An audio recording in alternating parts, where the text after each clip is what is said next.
সমস্যা, বাধাবিঘ্ন, হার্ডলস, এই জিনিসগুলো এক একটি এমন নেগেটিভ শক্তি যা প্রতিটি মানুষ জীবনে অনুভব করেন। এই প্রসঙ্গে বইয়ের লেখক রবার্ট বলেছেন যে পৃথিবীতে মৃত মানুষ ছাড়া সমস্যা প্রত্যেকের হয়, সুতরাং জীবিত মানুষ মাত্রই তাকে সমস্যার সম্মুখীন হতেই হবে। আর আজকে আপনারা শুনছেন রবার্ট এইচ শুলারের লেখা বই tough times never lasts but tough peoples do. বন্ধুরা, আজকের এই বইটি এই সময় দাঁড়িয়ে আমাদের মতে প্রচণ্ড প্রাসঙ্গিক এবং প্রচণ্ড প্রয়োজনীয় একটি বই। তার কারণ আজকের সমাজে প্রতিটি মানুষ প্রচণ্ড বিচলিত এবং অস্থির। প্রত্যেকটা মানুষ নিজের জীবনে উন্নতি চায়, প্রত্যেকে তার জীবনে বড় হতে চায়, অর্থ উপার্জন করতে চায়। আমরা এমন একটি সময় বসবাস করছি যে সময় আমরা প্রত্যেকে অজান্তেই ইঁদুর দৌড় প্রতিযোগিতায় প্রতিযোগী হয়ে পড়েছি, এবং এই প্রতিযোগিতার ফলে আমাদের প্রত্যেকের মনেই নানা দুশ্চিন্তা, অবসাদ, ভয়, লোভ, হিংসা, এইসব ধরনের নানা জিনিস দানা বেঁধে বসে আছে। এগুলোই আমাদের উন্নতির পথে, আমাদের প্রকৃত মানুষ হওয়ার পথে বাধা হয়ে দাঁড়িয়েছে। কারণ পৃথিবীতে সমস্যা প্রত্যেকটি মানুষেরই আছে, ধনী হোক বা মধ্যবিত্ত বা গরিব। কোনো মানুষ সংসার জীবন নিয়ে অশান্তিতে রয়েছেন, কোনো মানুষ স্বাস্থ্য নিয়ে অশান্তিতে রয়েছেন, কেউ আবার তার কেরিয়ার অথবা ব্যবসায় উন্নতি নিয়ে অশান্তিতে রয়েছেন। কিন্তু সমস্যার পরেও একজন মানুষের জীবনের পজিটিভ দিকগুলো উপেক্ষা না করে জীবনে যা আছে বা যা সে অর্জন করেছে তাই নিয়েই জীবনের কাছে কৃতজ্ঞ থাকা উচিত। এবং এই প্রসঙ্গে লেখক বলেছেন, thankful for what you have. আজকের দেখব যে খারাপ সময় অতিক্রম করে, দুঃসময় হার না স্বীকার করে একজন মানুষ কি করে নিজের জীবনে প্রতিজ্ঞাবদ্ধ এবং ডিটারমাইন্ড থেকে জীবনকে জয় করতে পারেন। আমাদের যে কোনো পরিস্থিতিতে আশাবাদী থাকা উচিত। আমাদের মানসিক চাপ সহ্য করার ক্ষমতা এবং তার কর্তব্য পরায়ণতা ও প্রতিজ্ঞাবদ্ধতা আমাদের জীবনে সফলতা জয় করতে সাহায্য করবে। আমাদের মনে রাখতে হবে যে প্রতিকূলতার মোকাবিলা করতে গিয়ে আমরা যেন জেদ বা নিষ্ঠা কোনোটাকেই বিসর্জন না দিয়ে দিই। জানতে হলে শুনতে থাকুন আজকের এই অডিও বুক সামারিটি। আর যদি এই অডিও বুক সামারিটি আপনার ভালো লাগে, অবশ্যই কমেন্ট করে জানাতে ভুলবেন না।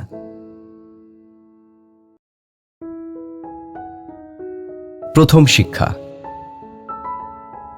রবার্ট শালার একটি গরিব পরিবারের সন্তান ছিলেন। তার বাবার জমি ছিল এবং সেই জমি চাষ করে তার থেকে ফসল উৎপাদন করে তাদের সংসার চলত। একটা সময় দুর্ভিক্ষের কারণে এবং ভালো বৃষ্টিপাত না হওয়ায় তাদের চাষে বেশ বড় ক্ষতি হলো এবং তাদের সংসারে আর্থিক অনটন দেখা দিল। কিন্তু তাদের পরিবারের প্রত্যেকে হাল ছেড়ে দিলেও, হতাশ হয়ে পড়লেও তার বাবা কিন্তু আশাবাদী ছিলেন এবং সব সমস্যার প্রতি, সমস্ত খারাপ জিনিসের প্রতি তার বাবার পজিটিভ পয়েন্ট অফ ভিউ ছিল। রবার্টের পরিবারের প্রত্যেকে তার বাবাকে উপদেশ দেন যে এ জমি বিক্রি করে রোজগারের জন্য অন্য কোনো উপায় ভাবার। কিন্তু তার বাবা বদ্ধপরিকর ছিলেন যে তিনি ঠিক কোনো না কোনো উপায় বের করবেনই, এবং তাদের দুশ্চিন্তার কোনো কারণ নেই, সবকিছু ঠিক হয়ে যাবে। এবং রবার্ট লিখেছেন যে তার বাবার সব সময় যে কোনো পরিস্থিতিতে এই আশাবাদী হওয়ার প্রবণতা তাকে প্রচণ্ডভাবে অনুপ্রাণিত করেছিল। পরবর্তীকালে তিনি এই বিষয়টিকে কিছুটা ঈর্ষা করতেন এবং তার জীবনের প্রথম শিক্ষা তিনি এখান থেকেই পান। নমস্কার বন্ধুরা, আমি শুভদীপ্ত ভট্টাচার্য, আর আজকে আমরা কথা বলছি tough times never lasts but tough peoples do এই বইটি নিয়ে। বন্ধুরা, আমরা অনেকেই নানান কঠিন পরিস্থিতির মধ্যে পড়ি। আমাদের প্রত্যেকেরই জীবনে উতরাই চড়াই আসে। সত্যি কথা বলতে আমরা প্রত্যেকেই নানান প্রতিকূলতার মধ্যে দিয়ে যাই, এবং এই প্রতিকূলতায় আমাদের এক একজনের এক এক রকমের প্রতিক্রিয়া হয়, এক একজনের এক এক রকমভাবে জীবনের বিবর্তন হয়। কিন্তু আমরা প্রত্যেকেই এই প্রতিকূলতার মোকাবিলা করতে গিয়ে হাঁফিয়ে উঠি, হাল ছেড়ে দিই, হতাশ হয়ে যাই। আবার অনেক ক্ষেত্রে অনেক মানুষ জীবন বিমুখ হয়ে পড়েন। কিন্তু বন্ধুরা, এই বইয়ের প্রথমেই মিস্টার শালার আমাদেরকে শেখান এবং নিজের অভিজ্ঞতা বলেন যে মানুষ কিভাবে শত কঠিন পরিস্থিতির মধ্যেও নিজেকে স্থির রেখে পজিটিভ থেকে আশাবাদী হয়ে সব বাধা পেরিয়ে সফল হতে পারে। যখন মিস্টার শালারের বাবা মারা যান তখনও পর্যন্ত কিন্তু তিনি একজন সফল মানুষ ছিলেন। তার কারণ হলো তিনি জীবনে কখনো হেরে যাননি, কোনো পরিস্থিতিতে ভেঙে পড়েননি এবং সবসময় আশাবাদী হয়ে পরিস্থিতির মোকাবিলা করেছেন। রবার্ট তার বাবাকে বর্ণনা করতে গিয়ে তার বাবার ইন্সপিরেশনের একটি লাইন শেয়ার করেন। তারা যখন দায়গ্রস্ত হয়ে পড়েছিল ও দেনাগ্রস্ত হয়ে পড়েছিল তখন ব্যাংকে তাদের যাতায়াত বাড়ে এবং সেই সময় ব্যাংকে ঝুলানো একটি ক্যালেন্ডারে লেখা একটি লাইন তার বাবার দৃষ্টি আকর্ষণ করে। প্রায় তার বাবাকে সেই লাইনটি বলতে শোনা যেত এবং সেটি বলার পরে তিনি নিজেও খুব পজিটিভ অনুভব করতেন এবং চেষ্টা করতেন প্রত্যেকের মধ্যে সেই পজিটিভ জিনিসটা ছড়িয়ে দেওয়ার। সেই লাইনটি হলো, great people are ordinary people with extraordinary determination.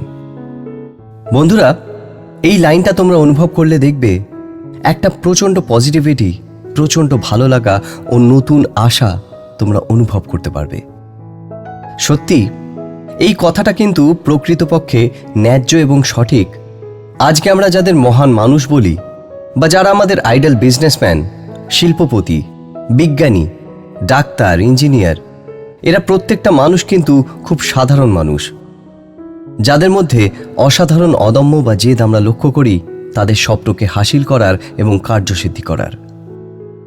লেখক তার বইয়ের নামে এই কথাটা জোর দিয়ে বলেছেন, যে মানুষের মধ্যে জেদ আছে তার স্বপ্নকে বাস্তবায়িত করার বা কোনো কিছু পাওয়ার জন্য লক্ষ্য স্থির রাখা, তার জীবনে যতই বাধা বিঘ্ন আসুক, হয়তো সাময়িকভাবে তার জীবনে বাধা আসতে পারে, কিন্তু ঈশ্বর সর্বদা তার কাজে সহায় হন, তার গন্তব্যে পাশে থাকেন এবং বিশ্ব ব্রহ্মাণ্ড সবসময় আশীর্বাদ করে সেই মানুষটির স্বপ্ন পূরণের জন্য। রবার্টের জীবনের একটা ছোট গল্প শোনা যাক। রবার্টের বাবা তাদের ফার্ম চালানোর জন্য ব্যাংক থেকে কিছু লোন সংগ্রহ করেন। তাদের কিছু জমি বন্ধক রেখে ব্যবসার কাজ করতে শুরু করেন। কিছুদিন বাদে রবার্ট তখন তার স্কুল থেকে সদ্য ফিরছিলেন। তার বাবা গাড়ি নিয়ে হন্তদন্ত হয়ে ঘরে ঢুকে তার মাকে বললেন, তাড়াতাড়ি আমাদের জামা কাপড় ও প্রয়োজনীয় জিনিস গুছিয়ে নাও। এই শুনে প্রথমটায় সবাই স্থবির হয়ে গেছিল। স্বাভাবিকভাবেই এই সংবাদ যে কোনো মানুষের পক্ষেই গ্রহণ করা প্রচণ্ড কঠিন ও অবিশ্বাস্য। একটা কৃষিভিত্তিক গ্রামে প্রাকৃতিক দুর্যোগ যে কতটা বিপজ্জনক এবং মর্মান্তিক সেটা বলার অপেক্ষা রাখে না।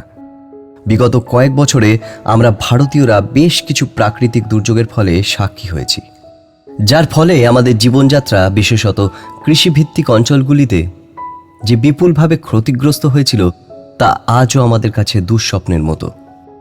যাই হোক, তখন মিস্টার শালার এবং তার পরিবার গাড়ি নিয়ে চলে গেলেন পাহাড়ের ওপর এক সুরক্ষিত জায়গায় এবং তার কিছুক্ষণের মধ্যেই আছড়ে পড়ল ভয়াবহ টর্নেডো এবং সেখান থেকে মিস্টার শালারের বাবা নিষ্পলক চোখে দেখতে থাকলেন কিভাবে সেই ভয়াবহ টর্নেডো তার সংসার, তার বাড়ি, গোটা গ্রামটাকে তছনছ করে দিয়ে চলে যাচ্ছে। বন্ধুরা, যে কোনো মানুষের পক্ষেই এটা দেখা প্রচণ্ড কঠিন এবং হৃদয় বিদারক। সেই মানুষটার কাছেও ঠিক তেমনই ছিল। তবুও তিনি মনে আশা নিয়ে ফিরে এলেন পরিবেশ শান্ত হয়ে যাবার পর। কিন্তু কোথায় বাড়ি, কোথায় ক্ষেত, কোথায় তাদের আশ্রয়? সমস্ত কিছু প্রকৃতি কেড়ে নিয়েছে। কিন্তু রবার্টের বাবা এত সহজে হেরে যাওয়ার পাত্র ছিলেন না। তিনি বাড়ির সামনে গাড়ি দাঁড় করিয়ে খুঁজতে লাগলেন বাড়ির মধ্যে কোনো অবশিষ্ট মূল্যবান জিনিস পাওয়া যায় কিনা। কিন্তু অবশেষে তাকে একরকম হতাশ হতে হলো, কারণ তিনি সেরকম কিছুই মূল্যবান জিনিস পেলেন না। কিন্তু যেটা তিনি পেলেন সেটা ছিল ঈশ্বরের পাঠানো সংকেত। তাদের রান্নাঘরে একটি প্লাস্টিকের মোল্ড ছিল যাতে লেখা ছিল কিপ লুকিং টু জিসাস, যেটা ভেঙে গিয়ে দেওয়ালে ঝুলেছিল তার প্রথম দুটি শব্দ, কিপ লুকিং। তার বাবা সেই মোল্ডটি বুকে জড়িয়ে ধরে ফিরে এলেন গাড়িতে এবং যে কোনো মূল্যবান রত্ন পাওয়ার থেকে 10 গুণ বেশি উৎসাহিত হয়ে তিনি সমস্যা সমাধানের পথ খুঁজতে লাগলেন। তার বাড়ি ঝড়ে উপড়ে গেছিল, ক্ষেত নষ্ট হয়ে গিয়েছিল। ওয়্যার হাউসের কোনো চিহ্নই ছিল না। তাদের 29 বছরের তিলে তিলে গড়ে তোলা সংসার, ক্ষেত, সম্পত্তি মাত্র 10 মিনিটে ধ্বংস হয়ে গিয়েছিল। শুধুমাত্র অবশিষ্ট ছিল একটি মোল্ডের অর্ধাংশ। Keep looking. রবার্টের বাবা ঈশ্বরের সংকেত অগ্রাহ্য করেননি। প্রায় 2 সপ্তাহ পর জীবন ধারণের একটি উপায় পাওয়া গেল। একটি ফার্ম হাউসের একাংশ $50 বিক্রি হচ্ছিল। তারা গিয়ে উঠলেন সেইখানে। আবার তিলে তিলে গড়ে তুলতে লাগলো তাদের সংসার। তার বাবার 8টি ক্ষেতের মধ্যে প্রায় বেশিরভাগই নষ্ট হয়ে গিয়েছিল, কিন্তু তবুও সেগুলোকে উর্বর করে চাষের উপযুক্ত করে তুললেন। শুরু করলেন নতুন করে, এবং সেই সময় তার গ্রামের ক্ষতিগ্রস্ত হওয়া মানুষদের মধ্যে তার বাবা ছিলেন একমাত্র মানুষ যে আবার নতুন করে কৃষিকাজ শুরু করতে পেরেছিলেন। কিছু বছর পরে জিনিসের মূল্য বৃদ্ধি হওয়ায় জমির ফসল বিক্রি করে তার বাবা যথেষ্ট লাভ করেন, এবং তার বাবার মৃত্যু অবধি তাদের ব্যবসা যথেষ্ট লাভজনকভাবে চলতে থাকে। তার বাবা সফলতার গন্ধ গায়ে মেখে শান্তিতে পরলোক গমন করেন। বন্ধুরা, আপনারা অবশ্যই জানাবেন যে আপনাদের মধ্যে কেউ যদি এই পরিস্থিতিতে পড়তেন, তাহলে কি একই রকম আশাবাদী থাকতেন নাকি ভেঙে পড়তেন? আমার তো মনে হয় আমি ভেঙে পড়তাম। এত মনে জোর থাকা খুব সহজ কথা নয়, কিন্তু মানুষ যদি ধৈর্য এবং আশাবাদী থেকে সমস্যার সমাধান খুঁজতে পারে, তাহলে ঈশ্বরও তাকে ফিরিয়ে দেন না।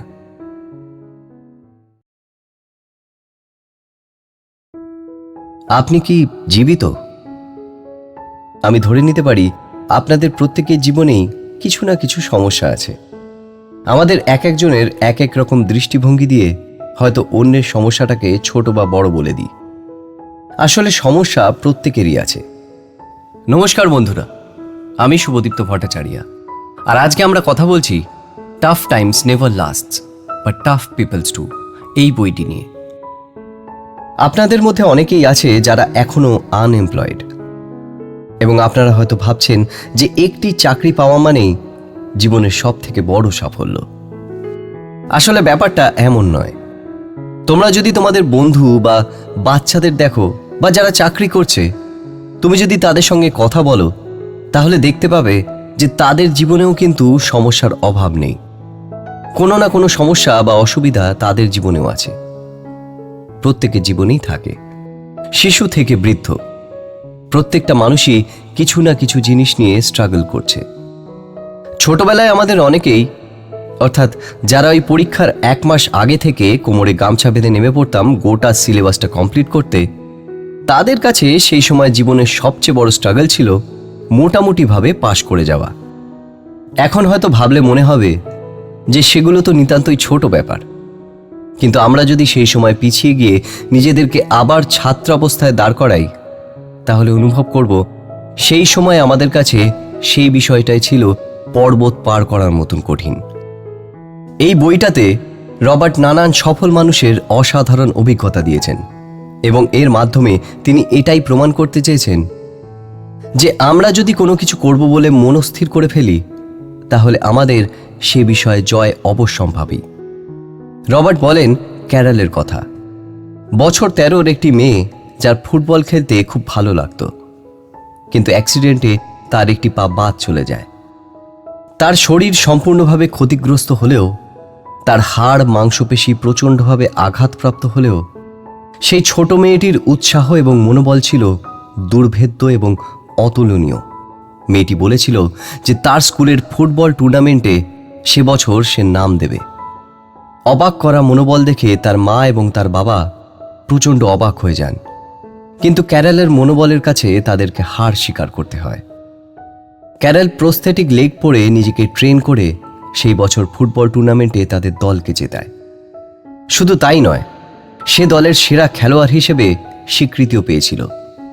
তাহলে এটাই প্রমাণ হলো যে tough time never lasts but tough people do. Robert বলেছেন, আমরা যদি জীবনের ঝুঁকি নিই এবং চ্যালেঞ্জ নিতে পারি, তাহলে কখনোই পুরোপুরিভাবে ফেলিওর হতে পারবো না। রবার্ট ইন্টারভিউ করেন মেরি নামের একজন গায়িকাকে, যার একটি মেজর অ্যাক্সিডেন্টে তাকে মৃত্যুর মুখে পড়তে হয়েছিল, কিন্তু রবার্ট যখন তাকে ইন্টারভিউ করেন, সেই 69 বছর বয়সী মানুষটি যেন একজন দীপ্তিমান তরুণীর মতন প্রাণ শক্তিতে উজ্জ্বল হয়ে আছেন, এবং তার এই মনোবল ও ইচ্ছা শক্তির কাছে অবশেষে তার সমস্ত প্রতিবন্ধকতা হার স্বীকার করেছিল, এবং অবশেষে তিনি একজন সফল গায়িকা হিসেবে যথেষ্ট খ্যাতি ও সম্মান অর্জন করেন। সবথেকে বড় কথা, তার এই জীবনযুদ্ধ আমাদের প্রত্যেককে শেখায় যে হেরে যাওয়া হয়তো খুব সহজ। আমরা যখন কোনো কাজে বাধাপ্রাপ্ত হই, তখন হতাশ হয়ে চুপ করে বসে থাকি, মন খারাপ করি। ভেঙে পড়া যতটা সহজ, আবার নতুন উদ্যমে নতুনভাবে কাজে লেগে পড়া ততটাই কঠিন। কিন্তু বন্ধুরা, আমরা যদি ইতিহাস ঘাঁটি, তাহলে দেখতে পাব যারা হেরে যাওয়ার পর উঠে দাঁড়িয়ে আছেন, জীবনের কাছে বশ্যতা স্বীকার করেননি, তারাই ইতিহাসের পাতায় অমর হয়ে রয়েছেন। রবার্ট আরও বলেন জন প্রুন্টির কথা, যিনি ছিলেন একজন অ্যাথলিট, যিনি একটি লং জাম্পের সময় ভুলভাবে ল্যান্ড করার ফলে পায়ের জায়গায় মাথাটা মাটিতে পড়ে যায়, যার ফলস্বরূপ তার ঘাড় ভেঙে তিনি প্যারালাইজড হয়ে যান। বন্ধুরা, একজন অ্যাথলিট যার পেশা এবং অভ্যেস শরীরচর্চা এবং শরীরকে যতটা সম্ভব অ্যাক্টিভ রাখা, এই রকম একজন মানুষের সম্পূর্ণভাবে প্যারালাইজড হয়ে যাওয়া প্রচণ্ড কষ্টকর। শুধুমাত্র শারীরিক ব্যথা বা কষ্ট নয়, মানসিকভাবে একটা মানুষ যে কতটা ভেঙে পড়তে পারে আমরা কল্পনাও করতে পারবো না। কিন্তু জন ছিলেন একজন উইনার, শুধু স্পোর্টসের ফিল্ডে নয়, জীবনযুদ্ধেও প্যারালাইজড অবস্থায় ইলেকট্রিক হুইলচেয়ারে তিনি যতদিন ছিলেন, ততদিন তার মনে একটাই জেদ ছিল যে তাকে যেভাবে হোক সুস্থ হতে হবে, শরীরটাকে যেভাবে হোক হিল করতে হবে। সেই সময় তার জীবনে একটি মন্ত্র ছিল, 3টে ডি। প্রথম ডি হচ্ছে ডি ফর ডিজায়ার, বেঁচে থাকার ডিজায়ার। দ্বিতীয় ডি হল ডেডিকেশন, এবং তৃতীয় ডি হল ডিটারমিনেশন। বর্তমান সময়ে তিনি একজন সফল মানুষ, একজন ব্যবসায়ী এবং একজন কাউন্সিলরও বটে, যিনি মানুষকে প্রতিদিন প্রতিনিয়ত বেঁচে থাকার মন্ত্র শেখান, উৎসাহ দেন, আশা দেন এবং সাহস দেন। বন্ধুরা, এরকম আরও অনেক উদাহরণ আমাদের চোখের সামনে ঘুরে বেড়াচ্ছে। আমরা যদি আমাদের আশেপাশে তাকাই, তাহলে এরকম অনেক মানুষ আছেন যারা নানান রকম প্রতিবন্ধকতা সত্ত্বেও নিজের জীবনে ঘুরে দাঁড়িয়ে সমস্ত প্রতিবন্ধকতাকে জয় করেছেন এবং সফল হয়েছেন। আপনারা ভাবুন তো, পৃথিবী বিখ্যাত সুরকার বেটোফেন, যার সুর একটি গোটা সভ্যতাকে চিহ্নিত করেছিল, একজন জিনিয়াস যার সুর বাঁধার কাজ, তিনি একসময় কালা হয়ে যান বলা হয়। যখন তিনি 5th সিম্ফনি কন্ডাক্ট করছেন এবং স্বাভাবিকভাবেই তিনি মিউজিশিয়ানদের দিকে ফিরে তাদের নির্দেশ দিচ্ছেন, এবং যখন বাজনা শেষ হয়ে যায়, দর্শকদের মধ্যে যে প্রবল উত্তেজনা, প্রচণ্ড করতালি, সেটা তিনি শুনতেও পান না, এবং একজন মিউজিশিয়ান এসে তাকে উল্টো দিকে অর্থাৎ দর্শকদের দিকে ঘুরিয়ে দেন, এবং তখন তিনি দেখতে পান তার সেই সুর অর্থাৎ সেই সিম্ফনি দর্শকরা কতটা পছন্দ করেছেন। রবার্টের বাবা খুব সুন্দর এবং মজার একটি উদাহরণ দিতেন, মানুষের সঙ্গে আলুর। আগেই বলেছি রবার্টের বাবা কিভাবে তার ব্যবসা দাঁড় করান। তার উন্নতি দেখে তাকে একজন জিজ্ঞাসা করেন, আপনার ক্ষেতে যে আলু চাষ হয় তা বাজারে এত বিক্রি হয় কেন, আর অন্যান্য ক্ষেতের আলু তো এত বিক্রি হয় না? তখন রবার্টের বাবা উত্তর দেন, আমি যখন ট্রাকে আলু নিয়ে বাজারে যাই, তখন আমি সবথেকে অমসৃণ এবং দীর্ঘ পথ বেছে নিই। রাস্তা এবড়োখেবড়ো হলে গাড়িতে ঝাঁকুনি হয়, এবং তার ফলে আলুর বস্তাতেও ঝাঁকুনি লাগে। ফলে যেটা হয়, ছোট মাপের আলুগুলো নিচে চলে যায় এবং বড় মাপের আলুগুলো উপর দিকে উঠে আসে। তার ফলে গ্রাহকরা আমার ক্ষেতের আলুগুলো বেশি পছন্দ করে, কারণ সেগুলো বড় এবং হৃষ্টপুষ্ট। একই রকমভাবে মানুষরাও তাই, যারা কঠিন সময় অনড় থাকে তারা উপর দিকে ওঠে, এবং যারা ভেঙে পড়ে, দুর্বল হয়ে যায়, ওই বস্তার নিচের দিকে ছোট আলুগুলোর মতোই তলায় পড়ে থাকে। এবার আমরা উপরে উঠতে চাই নাকি তলায় পড়ে থাকতে চাই, সেটাই হচ্ছে আমাদের চয়েস।